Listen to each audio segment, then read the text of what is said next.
बिस्मिल्लाहिर्रहमानिर्रहीम। अस्सलाम वालेकुम।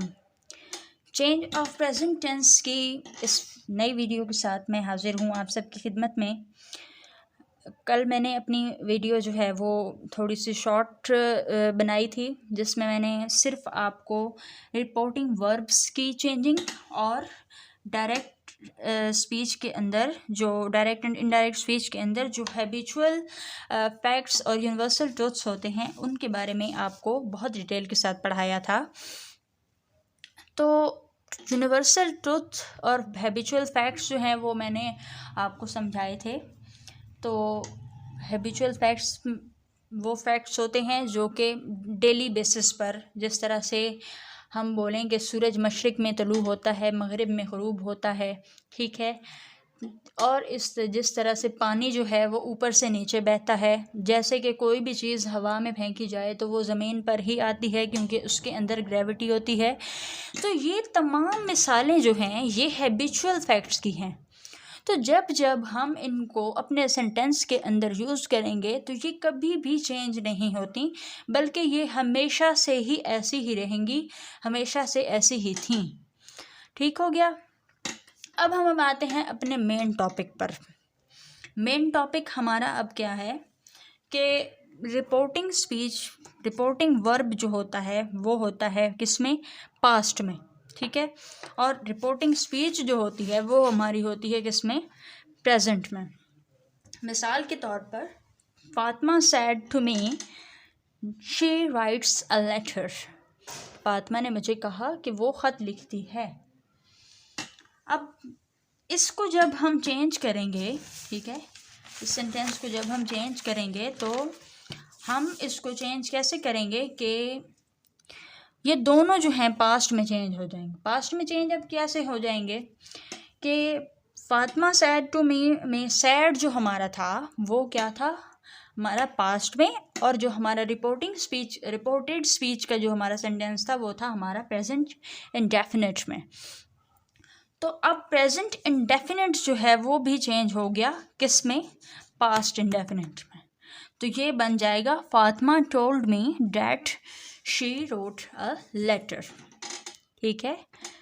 सेम द वे बाकी एग्जाम्पल्स को भी देखे जाएं तो सब ही टोटली ये है कि इस सब का एक छोटा सा एक पॉइंट है, वो ये है कि प्रेजेंट जो टेंस है, चाहे वो प्रेजेंट इंडेफिनिट हो, चाहे वो प्रेजेंट कंटिन्यूअस हो, चाहे वो प्रेजेंट परफेक्ट हो, या चाहे वो प्रेजेंट परफेक्ट कंटिन्यूअस हो, ये तमाम के तमाम जो हैं वो चेंज हो जाते हैं किस में?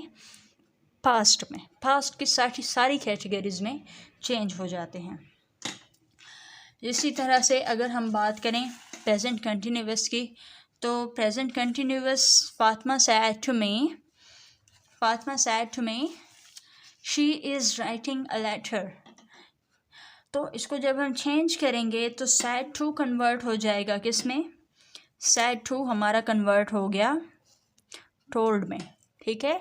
और इसी तरह से हमारा इज़ जो है वो चेंज हो गया किस में? वाज में। बाकी सारा सेंटेंस सेम रहा, सिर्फ हमारा चेंज हुआ क्या? Said to and was. अब डैट तो आप सबको जैसे कि पहले भी पता है कि डैट जो है वो इन्वर्टेड कॉमास को रिमूव करने के लिए यूज़ किया जाता है।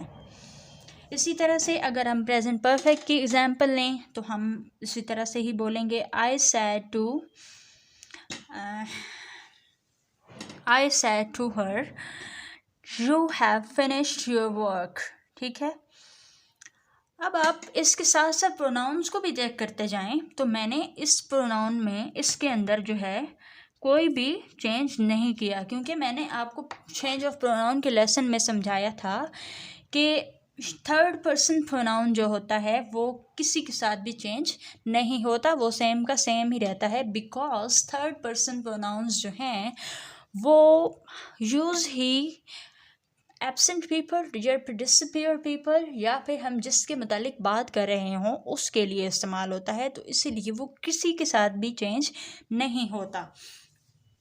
अब मैंने डिफरेंट एग्जांपल्स आपके लिए इसलिए भी लिखी हैं ताकि आपको मैं साथ साथ आपके प्रीवियस लेसन्स को भी रिमाइंड करवाती जाऊं, ताकि आपको कन्फ्यूजन्स जो हैं वो बिल्कुल ही ख़त्म हो जाएं। अब प्रेजेंट परफेक्ट की एग्जांपल मैं लूँ तो I said to her you have finished your work, कि मैंने उससे कहा कि तुमने अपना काम मुकम्मल कर लिया है। अब आपको मैंने जैसे कि चेंज ऑफ प्रोनाउन के में भी बताया था कि यू जो है वो किसके साथ चेंज होता है, किसके साथ चेंज होता है, ऑब्जेक्टिव प्रोनाउंस के साथ।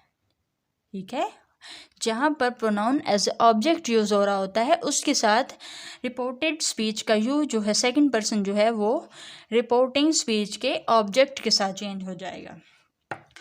और यहाँ पर अगर हम टेंस की बात करें तो हैव जो है वो हमारे हैड में चेंज हो जाएगा। ठीक है, और यहाँ पर सैड टू, अब ये मैंने यहाँ पर लिखा है आई सैड टू हर, तो यहाँ पर ये सैड टू किस में चेंज हो जाएगा, टोल्ड में। I told to her that she had finished her work, कि मैंने उससे कहा कि उसने ये काम ख़त्म कर लिया है। ठीक हो गया। नेक्स्ट है प्रेजेंट परफेक्ट कंटिन्यूअस।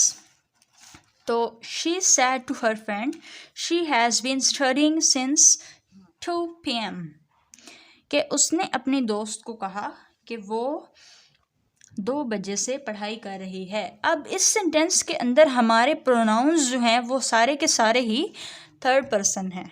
ठीक है, सभी हमने जो है वो थर्ड पर्सन में यूज़ किए हैं। तो जब हम इसको चेंज करेंगे तो हम यहाँ पर क्या लिखेंगे, शी टोल्ड हर फ्रेंड। ठीक है, यहाँ पर सैड टू किस में चेंज हो जाएगा, टोल्ड में। अब आप सोच रहे होंगे कि मैंने पहले सैड टोल्ड क्यों नहीं लिखा, तो एक्चुअली मेरा मकसद आपको बार बार रिमाइंड करवाना है कि सैड टू चेंज हो जाएगा टोल्ड में, और टोल्ड के साथ टू नहीं लगता। तो she told her friend that she had been studying since 2 PM, since 2 PM। और ये सारी एग्जांपल्स और ये सारे रूल्स जो हैं ये मैं आप लोगों को सिखाऊंगी जब मैं टेंसेस की वीडियोस जो हैं वो मैं बनाऊंगी, तो उसमें मैं ये आपको सारे रूल्स सिखाऊंगी। फ़िलहाल डायरेक्ट एंड इनडायरेक्ट नरेशन के हिसाब से सिर्फ आपको ये समझाना ज़रूरी है कि कौन सा टेंस जो है वो किस में चेंज होता है। ठीक है, अब यहाँ तक हमने अगर हम अपनी सारी पिछली वीडियोस का कंक्लूजन निकालें तो हमने सबसे पहले क्या सीखा कि डायरेक्ट एंड इनडायरेक्ट नरेशन क्या होता है। ठीक है, फिर हम उसको चेंज कैसे करते हैं, उसको जब हम चेंज करते हैं तो हम डैट को एज ए कंजंक्शन यूज़ करते हैं। क्यों यूज़ करते हैं, इन्वर्टेड कॉमास को रिमूव करने के लिए। फिर सेकंड हमारा रूल था चेंज ऑफ प्रोनाउन का। ठीक है, कि कौन सा प्रोनाउन जो है वो कौन से प्रोनाउन के साथ चेंज होता है। तो मैंने आपको समझाया था कि रिपोर्टेड स्पीच का जो सब्जेक्ट होता है वो चेंज हो जाता है किसके साथ, फर्स्ट पर्सन अगर हो, रिपोर्टेड स्पीच का फर्स्ट पर्सन हो तो वो रिपोर्टिंग स्पीच के थर्ड पर्सन के साथ चेंज हो जाता है। ठीक है, इसी तरह से सेकंड पर्सन जो होता है वो रिपोर्टिंग स्पीच के ऑब्जेक्ट प्रोनाउन के साथ चेंज हो जाता है, और थर्ड पर्सन किसी के साथ भी चेंज नहीं होता। फिर उसके बाद हमने पढ़ा चेंज ऑफ टाइम, कि चेंज ऑफ टाइम जो है वो कहाँ पे अप्लाई होता है। तो उसके बारे में भी मैंने बहुत डिटेल में आपको समझाया कि चेंज ऑफ टाइम के लिए जब हम वर्ड्स को नरेट करते हैं, सेंटेंसेस को नरेट करते हैं और उनको जब हम चेंज करते हैं तो ज़रूरी नहीं है कि वो उसी टाइम पर उसी प्लेस को दोबारा से एक्यूरेटली बयान किया जाए, बल्कि हम उसको हो सकता है कि उस बात को हम बहुत अरसे बाद किसी को बयान कर रहे हों, तो इस वजह से हेयर देयर में चेंज हो जाते हैं, दिस डैट में चेंज हो जाता है, और इसी तरह से सारा जो है वो चेंज हो जाते हैं। इसके बाद हमने देखा रिपोर्टिंग वर्ब को, कि रिपोर्टिंग वर्ब जो हैं वो कैसे कैसे चेंज होते हैं। तो मैंने आपको समझाया कि सैड टू टोल्ड में चेंज हो जाता है, सैड सैड ही रहता है, सेज टू अगर हो तो वो टेल्स में चेंज हो जाता है, से जो है वो say to into turns into tell, और अगर सर मैडम हो तो वो चेंज हो जाता है रिस्पेक्टफुली पोलाइटली। ठीक है, इसी तरह से कोई एक्सक्लेम्ड हो यानी कि जैसे खुशी या गमी की जो या कोई सरप्राइजिंग या कोई भी किसी भी किस्म की जब स्टेटमेंट्स हम यूज़ करते हैं तो हम वहाँ पर क्या करते हैं कि exclaimed with Joy, exclaimed with sorrow sadly, exclaimed with surprise, ठीक है, इस तरह के साथ हम यूज़ करते हैं। और उसके बाद आज की वीडियो में हमने पढ़ा change of tense, change of present tense के बारे में हमने पढ़ा कि जब कोई यूनिवर्सल ट्रूथ्स हों, यूनिवर्सल फैक्ट्स हों, हैबिचुअल फैक्ट्स हों, तो वो भी अपने सेंटेंसेस को चेंज नहीं करते, बिकॉज़ वो हर ज़माने में सेम ही रहते हैं, चाहे वो प्रेजेंट कंडीशन हो, चाहे वो पास्ट कंडीशन हो, या चाहे वो फ्यूचर कंडीशन हो, वो हर हाल में सेम ही रहते हैं, इसलिए हम उनको चेंज नहीं करते। और फिर लास्ट में हमने ये देखा कि प्रेजेंट इंडेफिनिट टेंस किस में चेंज होता है, प्रेजेंट पास्ट इंडेफिनिट में, प्रेजेंट कंटिन्यूअस टेंस जो है वो चेंज होता है पास्ट कंटिन्यूअस में, फिर उसके बाद प्रेजेंट परफेक्ट कंटिन्यूअस टेंस जो है वो चेंज होता है पास्ट परफेक्ट कंटिन्यूअस में, और प्रेजेंट परफेक्ट टेंस जो होता है वो चेंज होता है किसमें, पास्ट परफेक्ट में। तो बहुत ही एलेबरेटली, बहुत ही डिटेल के साथ, बहुत ही मैंने अच्छे अंदाज में आपको समझाने की कोशिश की है, और उम्मीद है मेरी वीडियो आपको पसंद आई होगी। और अगर कोई भी कन्फ्यूजन है तो आप कमेंट बॉक्स में मुझसे ज़रूर पूछें। वीडियो को लाइक करें, चैनल को सब्सक्राइब करें, अपने दोस्तों के साथ शेयर करें, और अपने फीडबैक से ज़रूर आगाह कि दुआ में याद रखिएगा। मिलते हैं अपनी अगली वीडियो में। अल्लाह हाफ़िज़।